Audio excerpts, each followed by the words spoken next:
அதிகாரம் 28.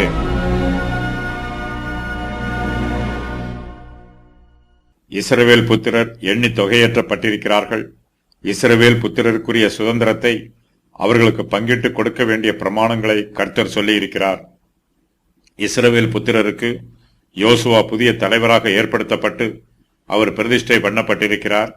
இந்த அதிகாரத்தில் இஸ்ரவேல் புத்திரர் கானான் தேசத்திற்குள் பிரவேசித்த பின்பு அவர்கள் செலுத்த வேண்டிய பலிகளை பற்றியும், அவர்கள் கர்த்தரை ஆராதிக்க வேண்டிய முறைமைகளை பற்றியும், அவர்கள் ஆசரிக்க வேண்டிய கர்த்தருடைய நியமங்களை பற்றியும் சொல்லப்பட்டிருக்கிறது.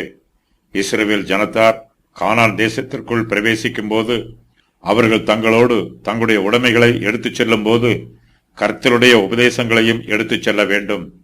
இஸ்ரவேல் ஜனத்தார் கானான் தேசத்தில் பிரவேசித்த பின்பு கர்த்தருடைய வார்த்தைகளையும் அவருடைய பிரமாணங்களையும் கட்டளைகளையும் நியமங்களையும் மறந்துவிடக்கூடாது.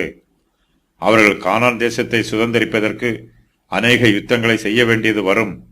அவர்கள் யுத்தத்தில் மும்முரமாக ஈடுபட்டிருந்தாலும் கர்த்தருடைய கற்பனைகளை கைக்கொள்வதிலும் கவனமாயிருக்க வேண்டும்.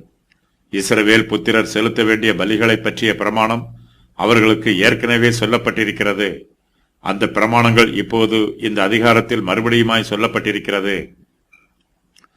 இஸ்ரவேல் புத்திரர் செலுத்த வேண்டிய அன்றாட பலிகள், ஒவ்வொரு வாரமும் செலுத்த வேண்டிய பலிகள், ஒவ்வொரு மாதமும் செலுத்த வேண்டிய பலிகள், இஸ்ரவேல் ஜனத்தார் ஒவ்வொரு வருஷமும் செலுத்த வேண்டிய பலிகள், பஸ்கா பண்டிகையின் போது செலுத்த வேண்டிய பலிகள், பெந்தகொஸ்தே பண்டிகையின் போது செலுத்த வேண்டிய பலிகள், இஸ்ரவேல் புத்திரர் 7வது மாதத்தில் செலுத்த வேண்டிய பலிகளை பற்றி இதற்கு அடுத்த அதிகாரத்தில் சொல்லப்பட்டிருக்கிறது.